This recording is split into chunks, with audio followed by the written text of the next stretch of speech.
Okay, so let's talk about something I think we all have a complicated relationship with. Printers. Mm. You know those magical boxes that seem to have a knack for turning a perfectly good day into a complete tech nightmare. Yeah, it's true. I mean, you would think that with all the advancements we've made in technology, especially in recent years, that printers would have evolved beyond their quirks.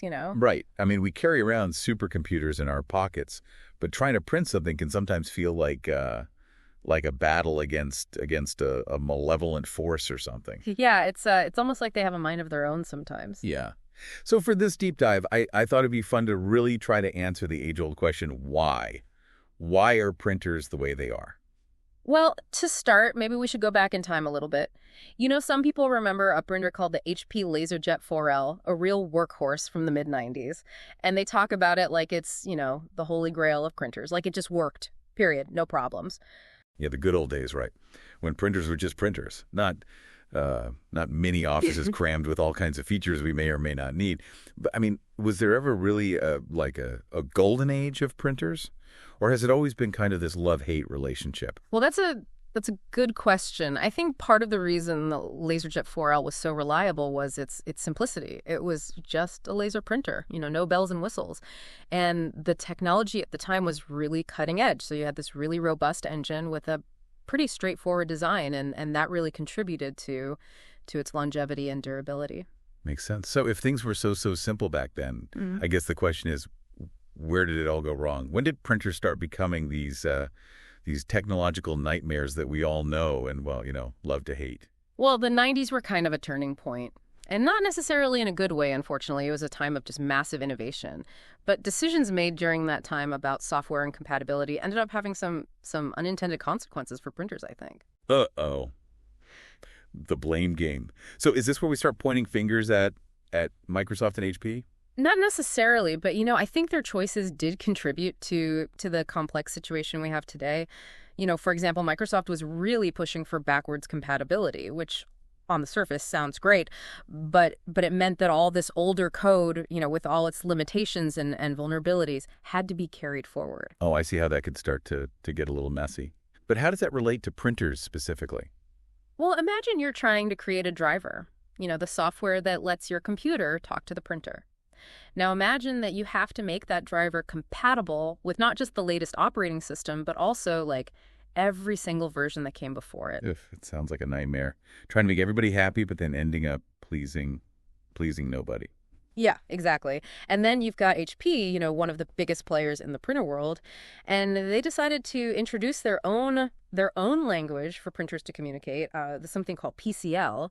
And while it was really efficient, it was also proprietary, meaning that other manufacturers had to, find their own workarounds to make things work, and that sometimes created some pretty serious compatibility problems. So it's like this perfect storm brewing, yeah. Right? You've got Microsoft trying to, keep everybody happy with backward compatibility. Got HP doing their own thing with PCL, and then all these other manufacturers trying to keep up. I mean, it sounds like a recipe for disaster. It really was. And the lack of clear industry standards only made things worse because, without agreed upon protocols, every manufacturer was essentially creating their own walled garden, so to speak. So printers became like snowflakes from hell, each one unique in its ability to frustrate and annoy us. Exactly. And as more and more manufacturers entered the market, each of them trying to, outdo the others and add new features, things just kind of spiraled out of control. And, what started out as, I guess, a really good idea, this kind of innovation and competition, ended up creating a very fragmented and often frustrating experience for us, the users. Okay, so the 90s, the Wild West of printer development, everybody trying to outdo each other.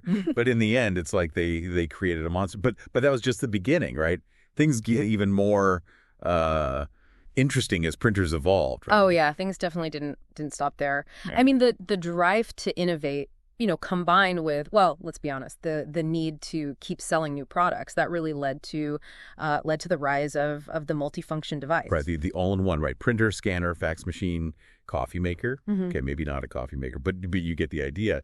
Exactly. And, while the idea of having everything in one machine sounds really good, on paper or I guess I should say on printout, in reality, it often just led to more complexity and more problem. Right, like more things to break, more things to configure, more things to just go wrong. It's like that old saying, jack of all trades, master of none, except except I guess in this case it's more like jack of all trades, guaranteed to fail at least one. Yeah, yeah, well put. Each added function brought with it its own set of drivers, its own software, and its own potential points of failure. And quite often these features were just poorly integrated, adding very little real value, but significantly increasing the likelihood of something going wrong. Yeah, it reminds me of this one time when I was trying to scan a document and email it directly from the printer. And it took me like way longer to try to figure out all the printer's email settings than it would have taken me to just like walk over to my computer and email it the normal way. Yeah, a perfect example of complexity for complexity's sake, right? Yeah. And let's not forget about the challenges of managing these multifunction behemoths in a business environment. Oh, yeah. The infamous print server. That one poor computer in the corner that's tasked with this Herculean effort of trying to mediate all communication between dozens of printers, hundreds of users, and who knows how many software applications.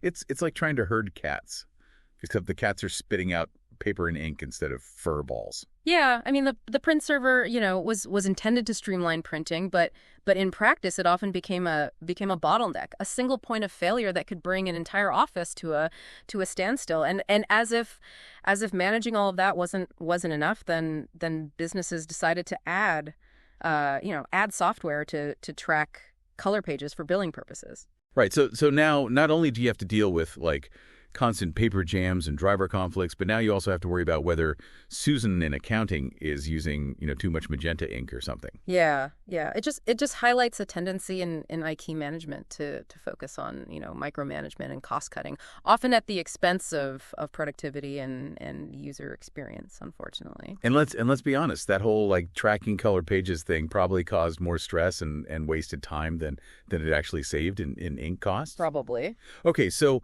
we've talked a lot about the software side of things, but we can't forget about the physical nemesis of every printer user, right?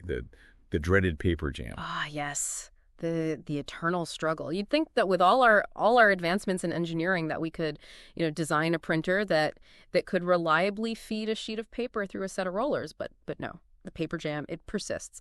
A constant reminder of our technological limitations, I suppose. Yeah, it's baffling, isn't it? I mean, we can 3D print human organs, but we can't figure out how to stop a piece of paper from getting stuck in a machine. Well, paper jams, they're often caused by a combination of factors. Yeah. You've got paper type, humidity, roller wear and tear, and even just the way the paper's loaded. And sometimes diagnosing the root cause can feel like real detective work, Oh, yeah. It can be tricky. And speaking of detective work, we can't forget about that age-old debate. Yeah. User error versus printer error. Mm-hmm. It's like a technological blame game with each side kind of pointing the finger at the other. Yeah, it's true. Sometimes, the problem really does lie with the user. Yeah. Using the wrong paper type, ignoring error messages, or just simply not understanding how to use the printer properly. But then other times, the printer really is the culprit with its complex mechanics and its cryptic error codes. Yeah, I've seen it all. People trying to print on construction paper, loading the paper tray backwards or just staring blankly at the printer like it's going to magically start working if they give it a hard enough look. Yeah, I've been there. So I guess user education is really crucial when it comes to printers. I mean, by understanding the basics of how they work, how to load paper correctly, and how to troubleshoot, some of those common problems, I think users could avoid a lot of frustration, right? Oh, absolutely. It's like learning to speak the printer's language, Yeah. Once you understand its quirks and its limitations, you can coexist a little more peacefully. Yeah, I like that. And that kind of brings us to the future of printing, right? Yeah. What does it hold? I mean, will we ever escape this cycle of frustration, or are we just destined to forever battle paper jams and decipher error messages for decades to come? Well, I know some people think that the future of printing lies in the cloud. The idea is that instead of relying on like all these complex drivers and print servers and things, that we could just send our print jobs directly from our devices to printers that are connected to the internet. Yeah, cloud printing, I mean, it definitely has its appeal. I mean, it could potentially simplify things, right? Eliminate the need for local drivers, make it easier to print from anywhere as long as you have an internet connection. Right. And it could also potentially like improve security too, right? Because instead of sending sensitive data through, a whole network of potentially vulnerable computers, it would go straight to the printer. So no Yeah. more worrying about whether somebody's snooping on your print jobs. Yeah, that's the idea, at least in theory. But, cloud printing also introduces its own set of challenges. I mean, for one, it relies very heavily on Yeah, on sure. internet connectivity, right? So what happens if your internet goes down or if the printer's connection is unreliable? Suddenly that report that you need for your big meeting becomes a hostage to the whims of the internet gods.